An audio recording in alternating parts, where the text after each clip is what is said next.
This lecture is based on a previous paper that I presented 3 years ago at the International Symposium on Edward Said, organized by the American University of Beirut, with the title Politics as Translation, Lyotard, Derrida, Said, in the presence in particular of Mariam Said, but I did some changes.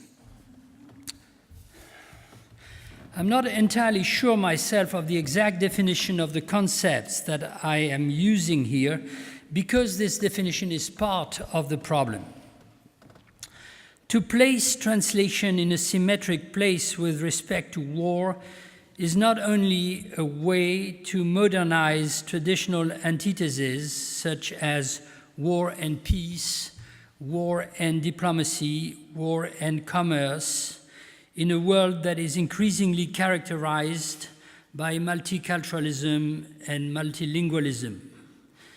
It is also, tentatively, a way to displace them so that their complexity becomes apparent. War and translation are different categories in theory and in practice. They oppose each other, but they also penetrate each other. Edward Said's contribution as a critic, a cultural historian, a political analyst, is especially illuminating here. Being permanently concerned with the role of war in politics and the extent to which politics models itself on war, Said is also one who reflects on the importance of translation, both in the strict philological sense and in the more general sense of establishing reciprocities or challenging cultural hierarchies and relationships of domination which unequally distribute the hermeneutic function. These two concerns constantly interfere. It appears that politics of translation are involved in the waging of wars, and it appears that strategies, if not actual operation of combat, are involved in the construction of the models of translation and interpretation on which our culture relies, especially in the humanities. For this reason, Said is crucial in a project of comparing or articulating war and translation as political models, which I sometimes call, this is an ongoing reflection, I sometimes call the polemological and the philological model, because he virtually occupies the place of their necessary interference.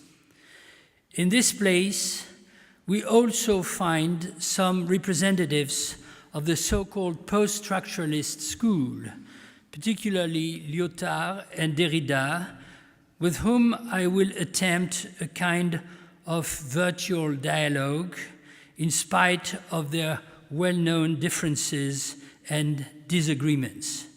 Allow me to call this an experiment in contrapunctual criticism.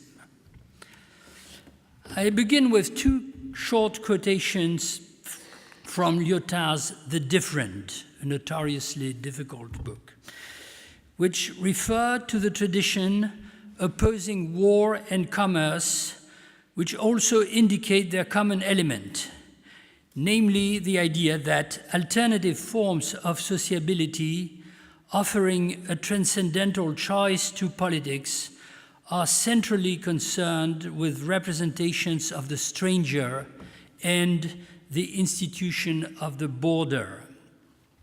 I start with the second one in the book, page 151 of the English translation. I quote from Lyotard.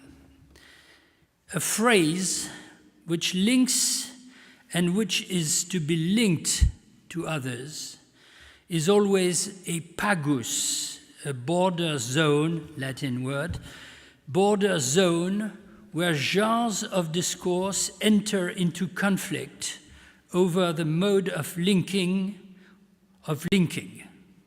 full stop. war and commerce, full stop. It's in the pagus that the pax and the pact are made and unmade. The vicus, the home, the heim, is a zone where the difference between genres of discourse is suspended. An internal peace, he writes internal in brackets, is bought at the price of perpetual difference on the outskirts. I skip. This internal peace is made through narratives that accredit the community of proper names as they accredit themselves. The Volk, in German, shuts itself up in the Heim, home in German again, and it identifies itself through narratives attached to names, narratives that fail before the occurrence and before the difference born from the occurrence. Joyce, Schönberg, Cézanne, Pagani waging war among the genres of discourse. What is crucial here, in my opinion, are two things. One is the absolute reciprocity of the issues of interior versus exterior and the dilemma of war and peace, which itself is interpreted in terms of establishing or interrupting the possibility of commerce, exchange, reciprocity. The other one is the fact that in order to politicize the different, or is the typical Lyottardian category, difference without a common genre, or to express the immanent political character of a different, which he has defined in very general terms as a relationship of incompatibility among phrases, Lyotard must have recourse to the territorial representation of the political institution, its way of assembling and separating collectives through the establishment of the border, or the drawing of the borderline. This is a very classical problematic that had been associated with the constitution of nation-states and the juridical categories of sovereignty and territory as the normal basis for the institution of collective identities. What is critical or deconstructive in Lyotard's way of alluding to this classical problematic is indeed his way of relating distributions of self and other within separated territorial entities to the invention of narratives, therefore phrases. These narratives are typically national or nationalistic, but they are also imperial, or perhaps they relate in a generic manner to the imperial element that is always already involved in the figuration of national states as sovereign entities.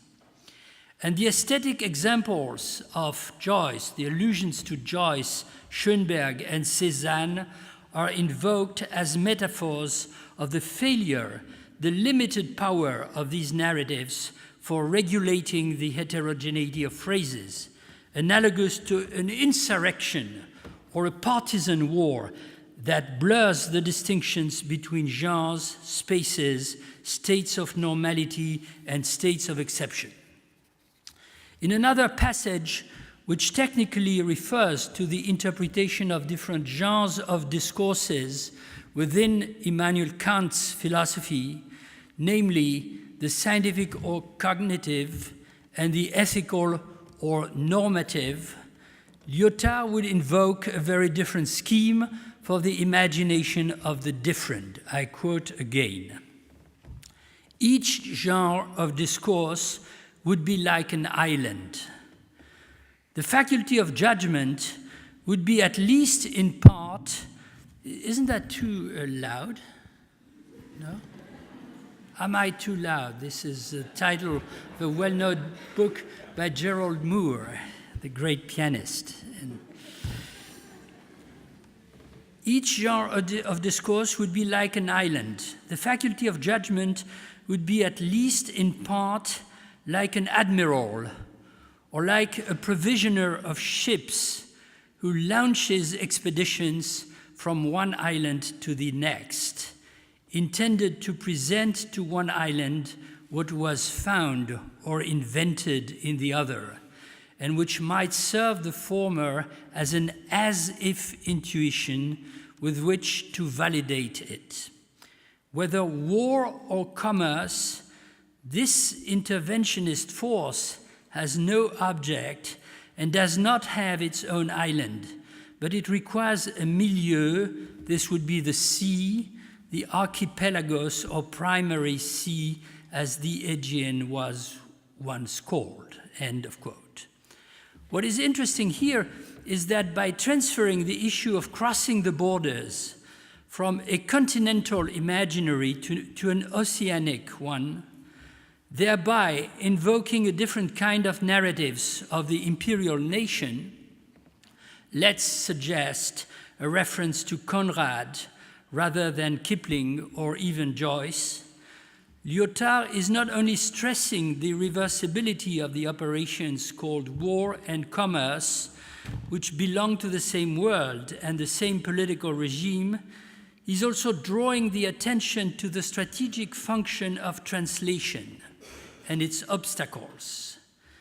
What is suggested is not only that the border line is disputed and uncertain, but that the border itself ultimately cannot be found or located.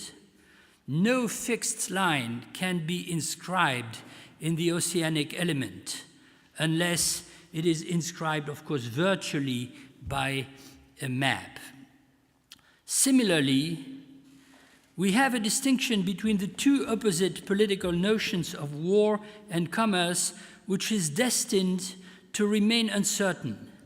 Indeed, it is particularly in the oceanic element that one finds the hybrid figure between the trader and the warrior, namely the pirate, a public enemy of all states, except when they utilize him in order to illegally combine war with commerce. The insular character of the phrases separated by the different is a metaphor of the untranslatable character of the phrases, but it also indicates that what is impossible cannot be avoided or must be attempted. In Lyotard's terminology, one must link onto another phrase, which remains nevertheless heterogeneous. In particular, one must translate heterogeneous phrases as if they were translatable. This is the wager of judgment or the wager of politics. Let me skip something, otherwise never. Such formulations turn around the problem of the untranslatable in many ways. They suggest a much broader use of the notion of translation and consequently of language or idiom than that which is officially received. The borders in question here are not purely national. They could be social or moral or religious, confessional. The different itself, in other words, the absence of the possibility to discuss and first of all to respond or to present one's case to the other, comes first. Differences are induced within one language in the official sense of the term, just as they are among different languages. But Lyotard complicates this analogy by inverting it. He argues that it is possible in language, through the invention of new idioms that make translatable what was not, to express all conflicts based on an absolute or radical wrong, a wrong that somehow excludes from humanity or community those who suffer.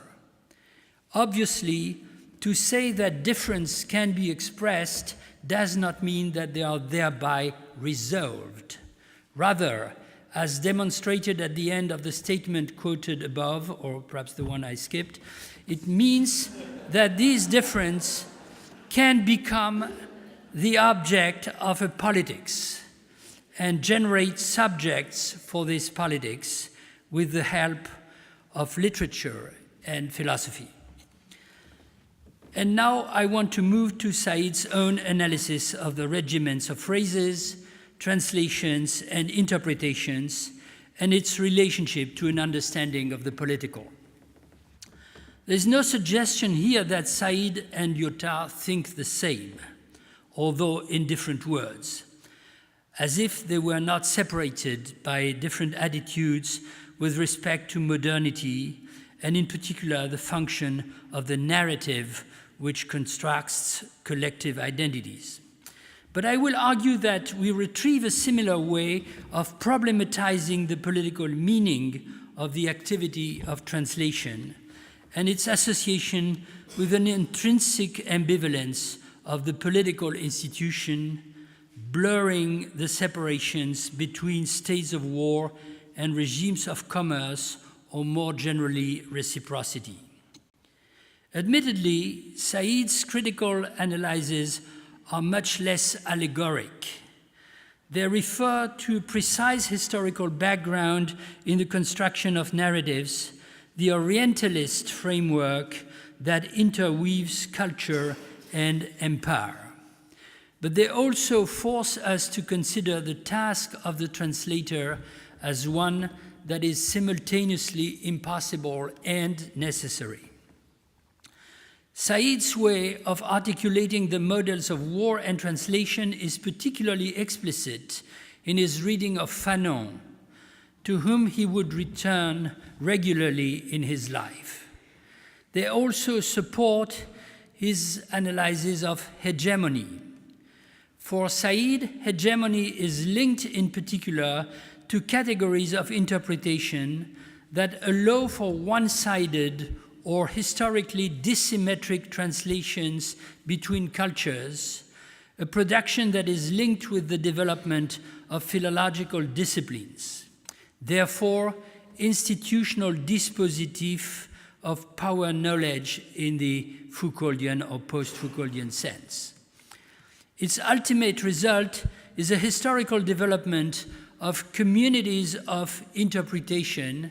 He also uses in the famous text the category affiliation, which could be considered the political subjects par excellence in Saidian criticism, or better, its quasi-subjects, since they are pictured by him as inherently unstable, contradictory even when they are violently imposed on the rest of the world. As a consequence, Said analyzes interpretations as a practice with a dialogical but also a coercive internal dimension. This was the central orientation already in Orientalism, a guiding thread for the book's reconstruction of Europe's projection of its other. But it became even more insistent in a political environment which evolved towards new forms of imperialism, as Said was discovering that models of interpretation are not only a matter of representations and conflicts of representations or conflicts between representing and being represented, but also involved a crucial performative dimension. To represent the other as absolute other is not only to presuppose a basic impossibility to translate or to communicate on an equal footing, it is also to create this impossibility. In a disturbing manner, this performative aspect of interpretation also allows for the possibility of mimetic reversals, as illustrated by the way in which a nationalistic discourse of resistance to empire, and above all, a certain Islamic political theology would appropriate the Orientalist idea of the absolute incommunicability of the West and the East in order to make it a weapon against the cultural domination of the empire. In Culture and Imperialism, Said writes the following apropos Fanon's relevance to understand the tragic conflicts which developed in post-independence Algeria, culminating in the quasi-civil war of the 1990s between a military government and a militant Islamic opposition. I quote from Said's Culture and Imperialism, page 267-68. In his, so this is Said using Fanon or commenting Fanon with respect to this more recent situation. In his chapter on the pitfalls of nationalist consciousness in The Wretched of the Earth, Fanon foresaw this turn of events. His theory of violence is not meant to answer the appeals of a native chafing under the paternalistic surveillance of a European policeman and, in a sense, preferring the services of a native officer in his place. On the contrary, it first represents colonialism as a totalizing system nourished in the same way that human behavior is informed by unconscious desires. In a second quasi-Hegelian move, a Manichaean opposite appears, the insurrectionary native, tired of the logic that reduces him, the geography that segregates him, the ontology that dehumanizes him, the epistemology that strips him down to unregenerate essence. I quote within Said from Fanon's Wretched of the Earth. The violence of the colonial regime and counter-violence of the native balance each other and respond to each other in an extraordinary reciprocal homogeneity, end of quote. And Said continues, the struggle must be lifted to a new level of contest, a synthesis represented by a war of liberation for which an entirely post-nationalist theoretical culture is required, end of quote of Said. And several pages later, we read these remarkable formulae, quote, Said. One has the impression in reading the final pages of The Wretched of the Earth that having committed himself to combat both imperialism and orthodox nationalism by a counter-narrative of great deconstructive power, so you see Said could use the term deconstruction, Fanon could not make the complexity and anti-identitarian force of that counter-narrative explicit. But in the obscurity and difficulty of Fanon's prose, there are enough poetic and visionary suggestions to make the case for liberation as a process and not as a goal contained automatically by the newly independent nations. Throughout The Wretched of the Earth, written in French, Fanon wants somehow to bind the European as well as the native together in a new non-adversarial community of awareness and anti-imperialism, end of quote. It would not suffice, it seems to me, to attribute such considerations to a desire of retreating from an antagonistic view of the imperial relationship. I prefer to read them as part of an attempt to elaborate a truly dialectical picture of this antagonism. So, as expressed in the title of a previous section in Said's book, there are two sides. There is domination and there is resistance, cultures of resistance and resistance through culture. But in the process of their antagonism, it can be the case, and probably it must be the case, that the language, the interpretive patterns of domination become reproduced and replicated, translated, as it were, within the language of resistance itself.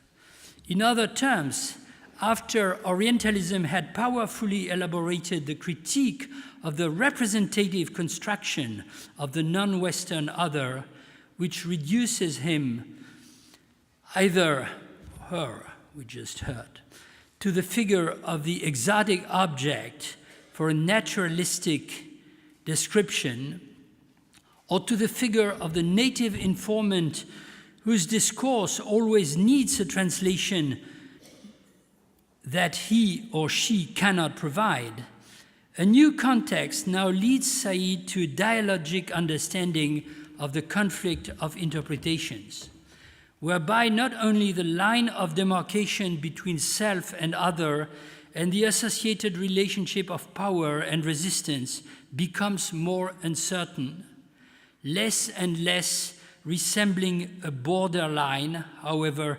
imaginary, but room has to be made for a consideration of the feedback effects of representation and interpretation.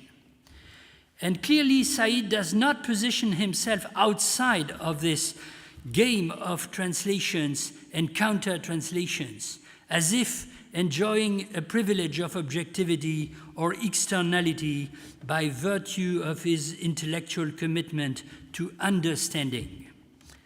He is within the battle, not only as combatant, but doubly so in a sense, a combatant whose discourses can become used in unexpected and unwanted manners. However, not to be outside is not the same as fully identifying with the representation that the camps oppose to one another. It should be possible, perhaps necessary, to introduce a critical distance with the very cause one is defending in order to preserve its future. One is tempted to read in this sense Said's insistence on the function of exile, to which I return in a minute, and the possibilities as well as the uneasiness opened by the condition of being out of place in life and politics, especially from the point of view of the national order. But before turning to this subjective dimension of the reflection on translation, we must read some passages from another crucial essay called Knowledge and Power, which features as a conclusion to the volume covering Islam, with the subtitle, How the Media and the Experts Determine How We See the Rest of the World, published in 1981 and in revised edition in 1997. It is divided into Section 1, The Politics of Interpreting Islam, Orthodox and Antithetical Knowledge, and Section 2, Knowledge and Interpretation. Said would begin with a demonstration that to interpret another culture is always a function of definite power interests, articulating the opposition between the two regimes of interpretive activity which work respectively as hegemony and dissent. On one side, the tradition of Orientalism, which essentially speaks for others that it defines itself by claiming a monopoly of interpretive activity. On the other side, the figures of antithetical interpreters, a heterogeneous group of scholars, writers, and activists who in various ways challenge this monopoly, essentially through a deconstruction of the disciplinary meta-language or framework, conferring upon it the appearance of the only possible intellectual idiom. There is no alternative. But then, in the second part of his essay, Said comes to an affirmative presentation of the conditions under which the interpretive activity of knowing another culture, these are all quotations from the text, could actually blow up the framework. In other terms, escape the narcissistic self-identification of a community through the imagination of its other and its enemy. There are two main such conditions, which one is tempted to identify as objective condition and subjective in the good old terminology, except that once again, these polarities dialectically penetrate each other. The first condition, the objective one, is what he calls a non-coercive contract among the dialogic agents of the process of interpretation. The second is self-consciousness about the interpretive project itself, which means a reflective practice of interpretation and in practice a deconstruction of the dominant interpretive community. We understand that this deconstruction amounts to an infinite task of translation of oneself, not in the sense of assimilating all the products of other cultures, but just the opposite, in the sense of estranging one's own culture through the encounter with others who are real. In many ways, this is what Said himself never tires of attempting anew in his critical essays on philosophy and literature. Read now the striking lines on page 164-65, featuring a veritable discourse on method, more Vickian than Cartesian, of course. I quote, "Interpretation is first of all a form of making. That is, it depends on the willed intentional activity of the human mind, molding and forming the objects of its attention with care and study. Such an activity takes place perforce in a specific time and place and is engaged in by a specifically located individual with a specific background in a specific situation for a particular series of ends. Therefore, the interpretation of texts, which is what the knowledge of other cultures is principally based on, neither takes place in a clinically secure laboratory nor pretends to objective results." I skip some phrases.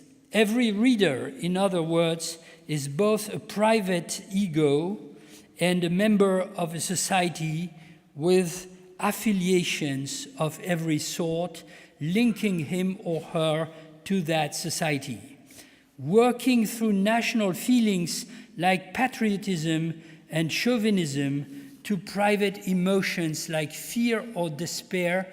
The interpreter must seek in a disciplined way to employ reason and the information he or she has gained through formal education." I skip again. "So that understanding may be achieved.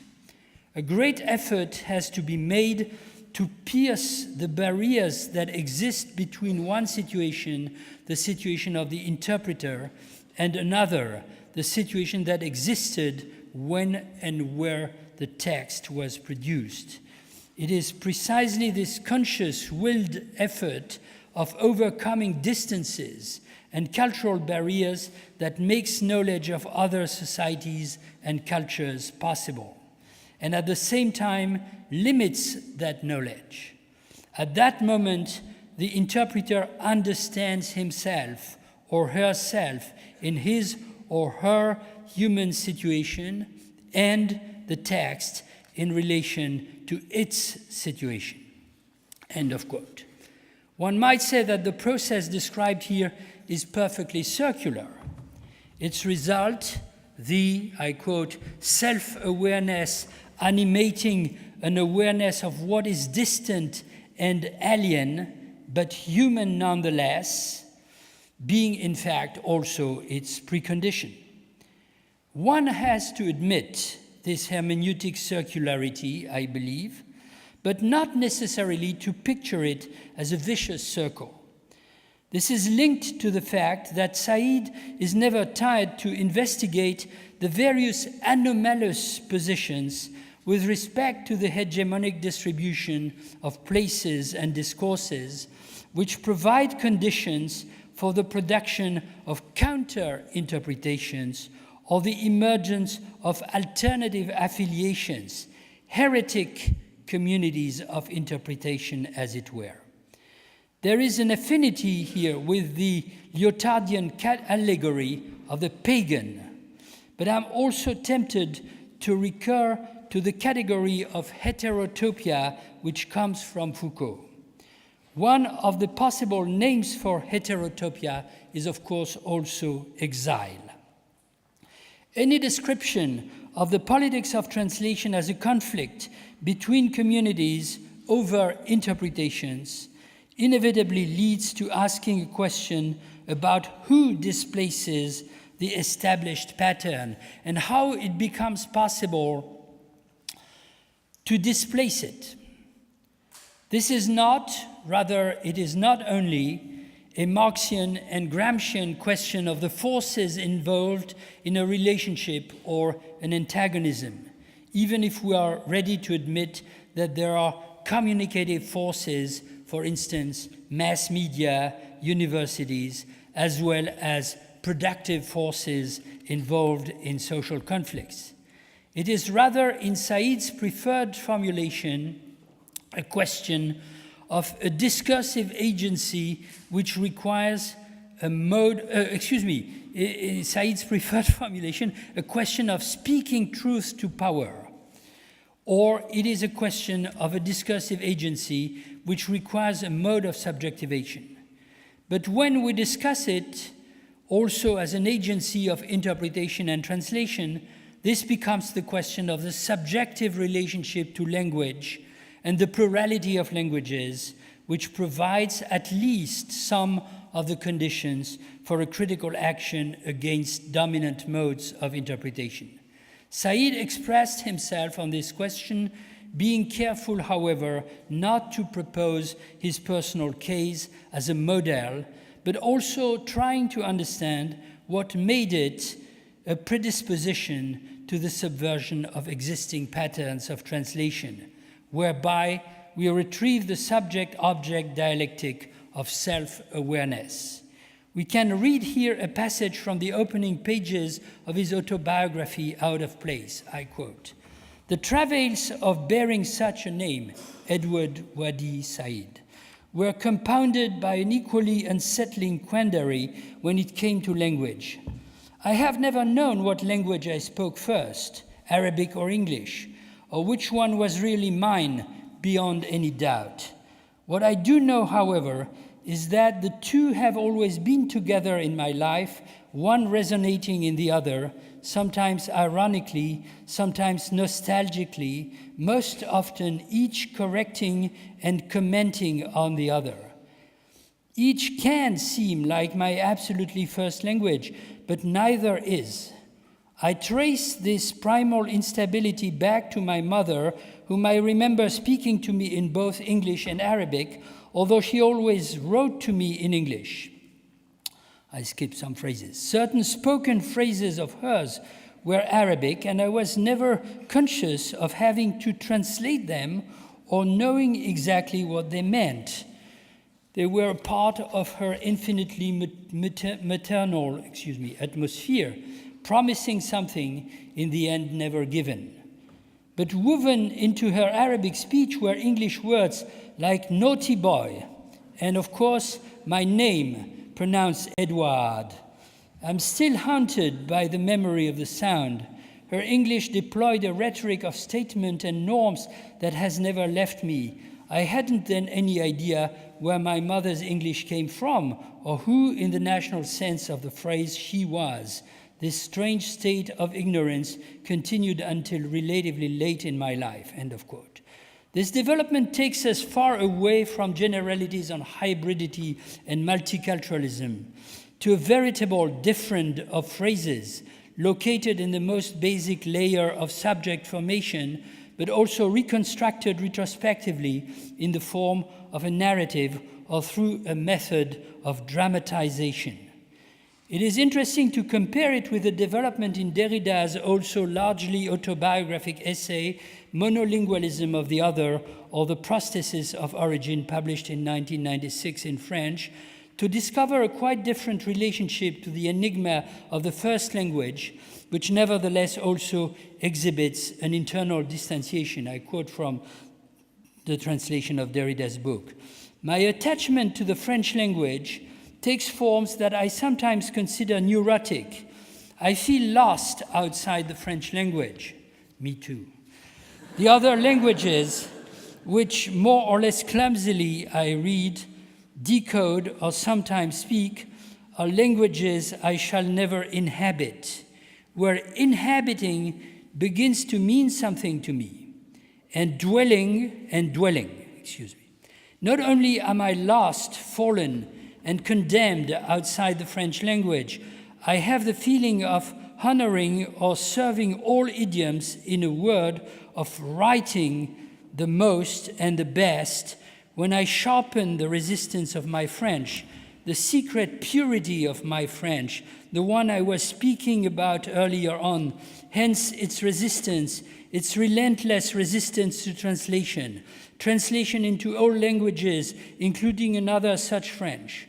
Not that I'm cultivating the untranslatable. Nothing is untranslatable, however little time is given to the expenditure or expansion of a competent discourse that measures itself against the power of the original. But the untranslatable remains, word for word, if you like, syllable by syllable. From the moment this economic equivalence, strictly impossible by the way, is renounced, everything can be translated, but in a loose translation, in the loose sense of the word translation. In a sense, nothing is untranslatable, but in another sense, everything is untranslatable. Translation is another name for the impossible. I skip. The language called maternal is never purely natural, nor proper, nor inhabitable. To inhabit, this is a value that is quite disconcerting and equivocal. One never inhabits what one is in the habit of calling inhabiting. Very Derridian phrase. There is no possible habitat without the difference of this exile and this nostalgia. Most certainly, that is too well known, but it does not follow that all exiles are equivalent. From this shore, yes, from this shore, or this common drift, this was written and spoken in Algeria, all expatriations remain singular, for there is a twist to this truth, this a priori universal truth of an essential alienation in language, which is always of the other, and by the same token in all culture, end of quote. A full interpretation of these lines would doubtless situate them in relation to the entire linguistic and philosophical tradition at the origin of which appears the name of Humboldt and at the end that of Benveniste. This tradition poses the question of subjectivity in language in terms of reciprocal appropriation, the appropriation of the subject by language, at least the one which is for him or her maternal or first, and the appropriation of language by the subject through the first impregnation in infancy, relayed through learning, which is also in part a translation process. This linguistic and philosophical tradition always inscribed such moments of appropriation within a community of interlocutors who trace the borders of membership, of the nation, but also of class or in a culture, making the mutual comprehension of a so-called shared language between these interlocutors the means of passing or repassing endlessly from I to we, from we to I. What then does Derrida mean when he writes, I only speak one language, and yet this unique language is not mine? If what he calls the language of the other does not mean precisely a foreign language in the official sense of the term, but rather concerns the foreignness and strangeness of the mother tongue itself. In the text, the response to this question combines three aspects, each of which is situated at a different level of experience. The first aspect is biographic, marked by a dramatic episode in the author's childhood, the deprivation of the title of French citizens for the Jews of Algeria, which they had received 2 generations earlier to distinguish them from the other natives, when the Vichy government took advantage of the defeat to institute an anti-Semitic legislation. This loss resulted in exclusion from the public schools, which in France are principally concerned with the internalization of language as the principal institution of national identity. Here, thus, we encounter the second aspect, which is cultural. The French language, with which Derrida tells us he shares a neurotic or ultra-perfectionist purist relation, is an imperial language protecting itself from contamination by other inferior or subaltern idioms, whether from linguistic minorities in the metropolis or colonized populations who are contradictorily compelled both to assimilate to the dominant and to stay in their own place, that is, remain dominated and are thus held in a situation of internal exclusion. It therefore rests implicitly on a communitarian hierarchy that is simultaneously the object of a powerful denial, the counterpart of which is the haunting of the dominant language by dominated languages and the more or less vast permeability of its expression of social class. I'm beyond the time, but I must return to Said to conclude. So I skip another final remark on Derrida. At this point, it is interesting to return from Derrida to Said, who draws from personal experience in the opposite direction to give us a proposition that nevertheless converges in part on the relation of politics to translation. As we remember, Said, the son of a Palestinian father who acquired US citizenship but returned to settle in Egypt, and a Lebanese mother from a family of Baptist ministers with an English first name and an Arabic last name, not to forget the middle name, which was his father's, recounted the impossibility in which he found himself as he tried to determine which of the 2 languages he learned as a child was his language, even though they had never been interchangeable. We have here another form of uncertainty which seems to be more objective, but also locates translation as the condition for access to language in an unconscious zone that precedes the formation of individual consciousness. In his critical and political works, Said gradually worked out the conflictual and cultural dimensions of this uncertainty, which took the form of an unstable relation between the dominant and dominated languages of the imperial world. The transformation of his thought is particularly visible when we compare his formulations related to the representations of the non-European other in Orientalism with the essays from 1981 to 1987 that I quoted a moment ago on the treatment of Islam by the American media and the criticism collected in Culture and Imperialism. Between these 2 moments, the Iranian Revolution and the First Gulf War had taken place, as did the Oslo agreements on the settlement of the Palestinian question, to which Said, a member of the Palestinian National Council, was opposed from the outset, rightly predicting that they would be used by Israel to intensify its colonization and tie the Palestinian Authority to its colonial interests. In Orientalism, the theory of hegemony and its reproduction beyond the moment of formal decolonization rests on the detection of a double asymmetry between those who represent and those who are represented, and between those who translate and those who are translated. Along with idioms of different status come the narratives that assign a more or less mythical personality to peoples and cultures, as well as the academic disciplines which allow them to be managed. But in his later works, things become complicated because Said is confronted with the fact that the discourse of domination can be reappropriated by the dominated themselves, who use it either to express demands for autonomy or to overturn and expose imperialism to its image of itself. Something more dialogic, but always conflictual, is added to the apparatus of power knowledge, in which the representations of East and West produce effects far more ambivalent than can be seen in the simple scheme of colonial domination.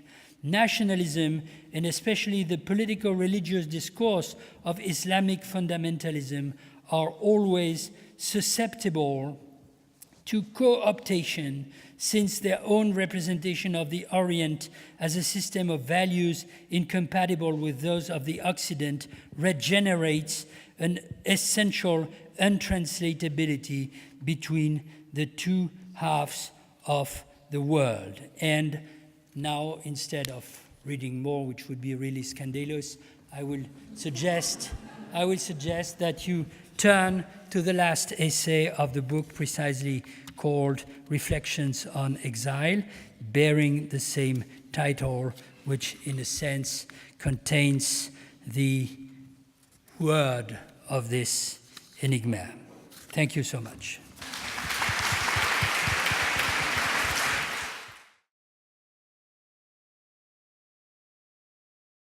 The authorities have given us a few more minutes to address questions to Professor Balibar. Who would like to ask? Yes, there's a gentleman there. Speak loud, please. Thank you for your wonderful talk. What about the role and importance of philology, Professor Said? The role and the importance of what? The role of philology and philological assumptions. Yes. You mentioned it really briefly and with references to Vico's and Gramsci assumptions in beginnings, I think so. What about in this broader vision you presented us, if you want to comment more on the role of philology?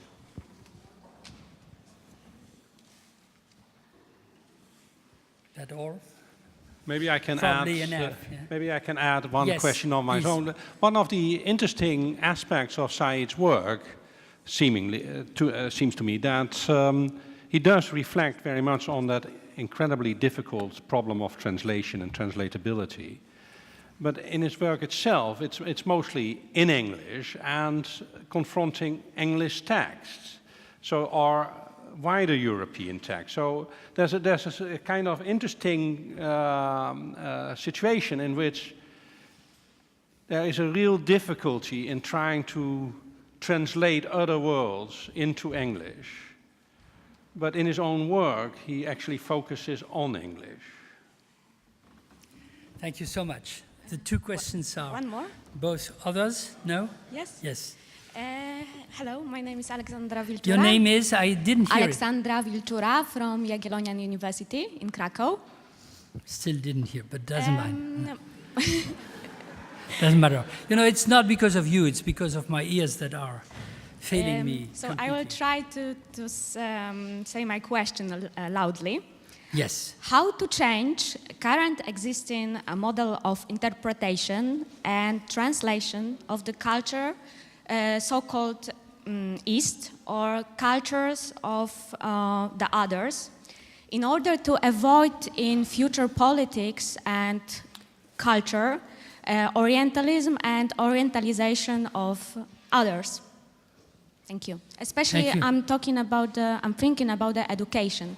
Because in primary and secondary schools, we usually meet with literature of Joseph Conrad, Kipling, Camus.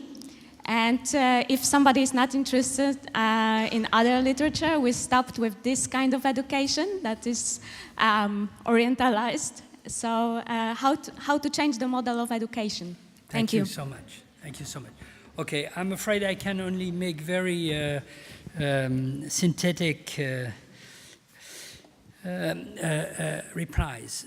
Philology, yes, I said I was trying to work provisionally and allegorically, in a sense, with the idea that two models of the political are permanently competing, a polemological and a philological model.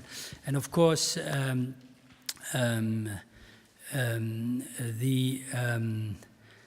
idea of the philological model is deeply influenced by what I believe to understand from Said, but there are other sources, and Rosie Braidotti, shut your ears, but you're one of them, of course, for obvious reasons. Now, I think that, I just give two elements. I mean, what is extraordinary in a sense is the decisive function, if you like, that Said gives to philology in his description and a discussion of what the category culture means. I mean, it's like a system of Russian dolls, you know. So at the heart, somehow you find philology. The Gramscian influence here is clearly decisive, but there is more in Said's case, because to the crucial Gramscian idea that philology in the broad sense, but as a discipline, of course, even as a state discipline in a sense, and the French are particularly well placed to understand that. Grammar, philology, the codification of a language is the disciplinary structure that makes it possible at the same time to articulate popular uses of language and elaborated esoteric or what's the term in English? Savant. Savant. No. Learned uses of language. Of course, Said would add the imperial dimension, which brings in the relationship between different languages, or perhaps rather in the end blurs the distinction between the two apparently different questions of how one single language elaborates its internal complexity, and how, especially when it's an imperial language, it organizes its relationship to others. But then you have this very important idea, which is explained in Orientalism and repeated, of the philological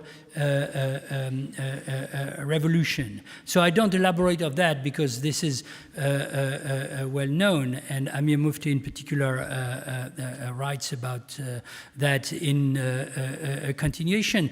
The only question I would ask would be something like, is it the case that Said would advocate, so to speak, and try to contribute himself to a sort of counter-philological revolution, given that the one that started at the end of the 18th century and the beginning of the 19th century, with especially in India, with the first great Orientalist, has produced this totally asymmetric pattern of values and representations. And I tend to believe that counter-revolution would not be a good term, but in fact, I understand his project as something like a new philological revolution. And of course, this calls for a completely new philology. Now, the question of philology and the question of the regimes of translation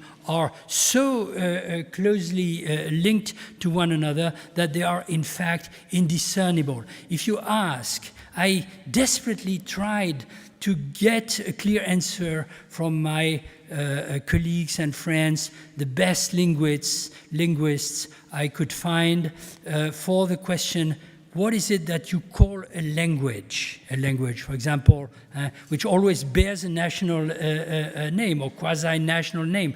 French, Dutch, German, etc. You never get a satisfactory answer to that question, particularly one that would make it possible for you to radically distinguish between situations of understanding and misunderstanding which are supposed to take place within the same language, and situations which are supposed to take place between different languages. So the very definition of what a language is in fact a correlate of the language of the question of translation, and therefore, if you change the relationship to translation, you change the philology itself. Quicker. Now to your question, Peter, that's something that I have to say troubled me considerably.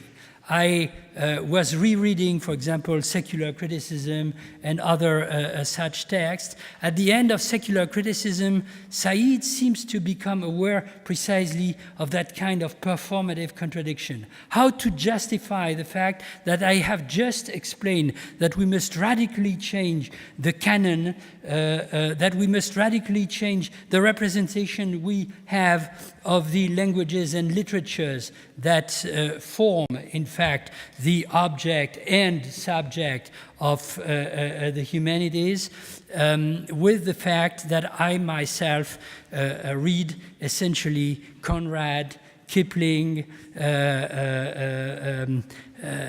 Jane Austen, and so on. In fact, work on the English canon. And perhaps the performative contradiction cannot be entirely avoided.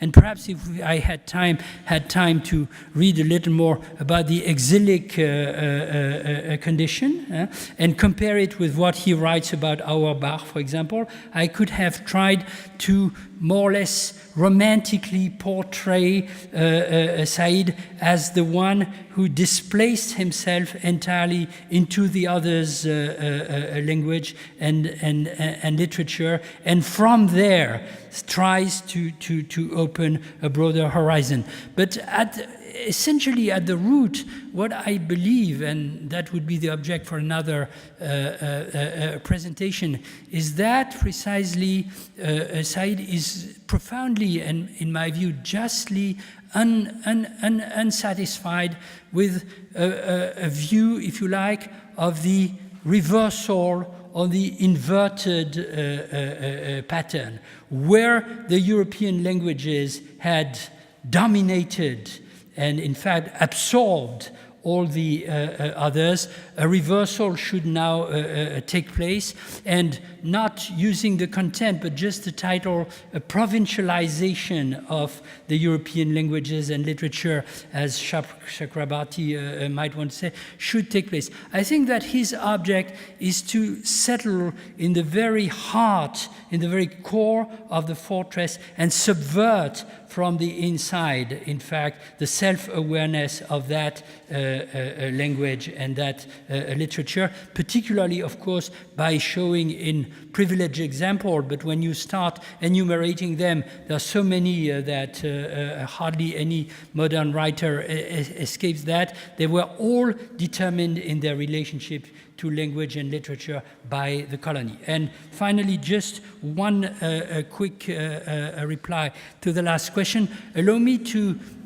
tell you myself, like Lila, but with less eloquence, a little anecdote. Some time ago, I was discussing with others the possible translation into different languages of the world of a collective world called the Vocabulaire Européen des Philosophies, European Vocabulary of Philosophy, to which I had contributed. And we were told about translations in Arabic, in Persian. And then there was a young Chinese colleague in the audience. So the main organizer of the project turned to her and asked her, can you tell us something about the interest of translating this book into Chinese? And the reply, she was a young, shy person, came very bluntly, absolutely uninteresting. So what I derive from them is not that we should pure and simply stay with that negation, but certainly that in a new geopolitical and geocultural environment, the very European, not only Eurocentric, but European concept of translation will have to change precisely in order to understand how translations and for what use translations should be made. All this, of course, mixed with a completely new regime of international communications. Now, in this very room, there are great experts and practitioners of that displacement, and I stop talking.